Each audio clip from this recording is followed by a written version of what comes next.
Hollywood had a favorite word when it felt uncomfortable. Tone it. Tone it down. Soften it. Make it accessible. It was the word executives reached for when something felt too sharp, too intelligent, too honest for the margins they understood. And it was the word they used on Anthony Hopkins the morning they realized he wasn't going to give them what they expected. The film was already under scrutiny. Big budget. Serious subject. Awards potential, but only if it stayed within a very specific emotional bandwidth. The studio wanted intensity, yes, but a controlled kind. Something audiences could admire without being unsettled by it. Hopkins had other ideas. From the first table read, it was clear his performance would not be decorative. He spoke quietly, deliberately, choosing pauses where others expected emphasis. The room leaned in without realizing it. People stopped flipping pages, stopped whispering. The character felt dangerous not because he was loud but because he was precise. An executive sitting near the end of the table noticed the shift and frowned. This wasn't what he'd imagined.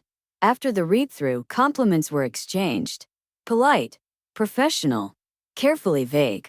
Hopkins listened, thanked people, and returned to his notes. He didn't chase praise. He didn't seek reassurance. That unsettled them too. The first few days of shooting only amplified the problem. Hopkins delivered performances that felt too complete.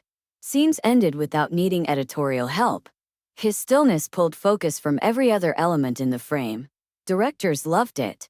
Cinematographers adjusted lighting to accommodate him.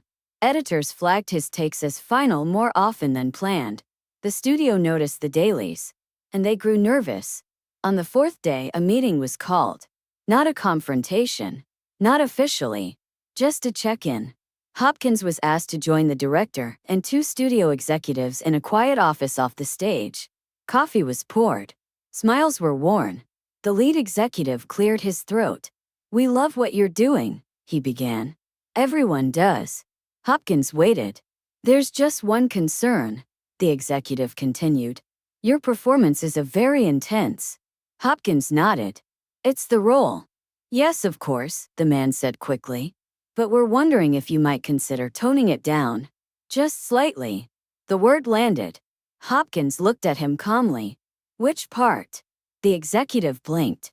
"Well, overall. The stillness. The pauses. It's very powerful, but we don't want it to overwhelm the story." Hopkins considered this. "The story is about a man who overwhelms rooms," he said. "If I don't do that, I'm lying." The second executive shifted in his seat. "We're not asking you to lie," he said. "We're asking you to collaborate." Hopkins smiled faintly. "I am." The director watched closely, saying nothing. The first executive leaned forward. Audiences need an entry point. If you're too controlled, too contained, it becomes alienating. Hopkins met his eyes. "Discomfort isn't alienation," he said. "It's engagement." The room went quiet. This wasn't hostility. It was philosophy. And Hollywood was notoriously bad at arguing with philosophy when it came from someone who could back it up. "We just don't want people pulling back," the executive said. Hopkins nodded. "Then let them." That was the moment the meeting stopped being productive. The executives exchanged a look. This wasn't arrogance. It was conviction. And conviction was difficult to negotiate with. "Let's see how it plays," the director finally said, gently steering them out of deeper water. The meeting ended with smiles that didn't reach the eyes. Back on set, nothing changed. Hopkins didn't adjust his performance. He didn't exaggerate it either. He stayed exactly where he was, measured, exacting, unflinching. The camera continued to love him. Scenes continued to sharpen around him. Other actors felt it. Some rose to meet him. Others struggled. The contrast was undeniable. A supporting actor pulled him aside one afternoon. "They're saying you're stealing the movie," he said, half joking, half worried. Hopkins looked surprised. "That's not possible," he said. "The movie isn't an object." Word reached the studio again. This time the concern wasn't tone. It was dominance. Another meeting followed, larger this time. More voices. More careful language. The same message wrapped in different phrasing. "We're just concerned about balance." Hopkins listened patiently, then asked a question that stopped the room. "Do you want truth," he said, "or comfort?" No one answered immediately. The executive finally spoke. "We want both."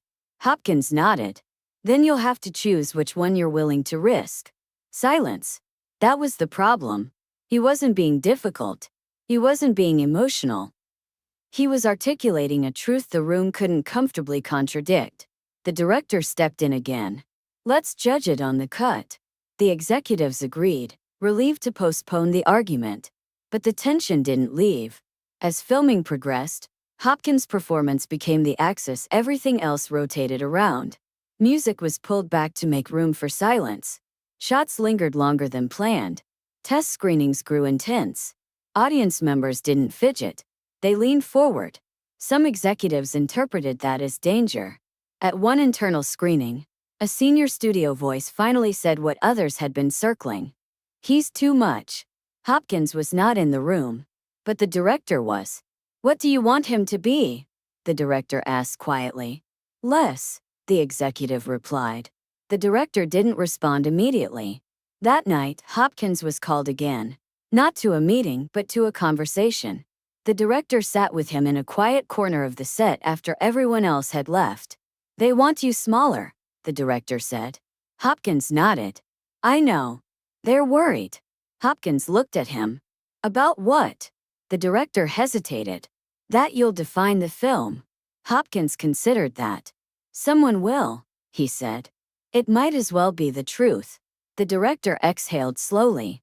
"I won't ask you to change," he said. "But they might push harder." Hopkins closed his script. "Then they'll learn something." The director studied him. "You're not afraid of them." Hopkins shook his head. "I'm afraid of being dishonest." That was the line. Not defiant. Not dramatic. Final. The pushback hadn't ended. But the choice had already been made. The pressure didn't arrive loudly. It arrived as suggestions. Emails framed as concerns. Notes softened by praise. Conversations that began with admiration and ended with unease. No one told Hopkins to change outright anymore. They asked questions instead. What if the audience misreads this? What if the character feels too distant? What if they don't like him? Anthony Hopkins listened to all of it and changed nothing. The edit was where the real battle began. In the cutting room, the studio finally had leverage. They could trim pauses, shorten silences, undercut stillness with music. They could dilute what unsettled them without ever confronting it directly. They tried. Early cuts came back tighter, faster, safer. Scenes Hopkins had anchored with restraint were smoothed out. Reaction shots were added. Music crept in where silence had once done the work. The director watched those cuts in silence. Then he asked for another version. A director's cut. It restored the pauses, let moments breathe, allowed Hopkins' performance to remain exactly what it was on set. Controlled, unnerving, complete. The difference was immediate. Test screenings were scheduled for both versions. The studio version played first. Audiences liked it. They nodded. They understood it. They forgot it quickly. The director's cut played the next night. No one spoke when it ended. People sat still. Some shifted uncomfortably. A few looked away before the lights came up. When they did, the room didn't buzz. It hummed. Executives exchanged looks. Not satisfaction. Not relief. Recognition. They hadn't lost the audience. They'd unsettled it. That terrified them. In the meeting that followed, one executive finally said what everyone was thinking. "He's too quiet," he said. "It makes people uneasy." The director leaned back. "That's the point." Another executive shook his head. "We can't sell unease." Someone else disagreed. "Actually," they said, "that's all anyone's talking about." The room went still. Hopkins wasn't present for that meeting. He didn't need to be. His work had already entered the room ahead of him. The studio faced a choice it hated making.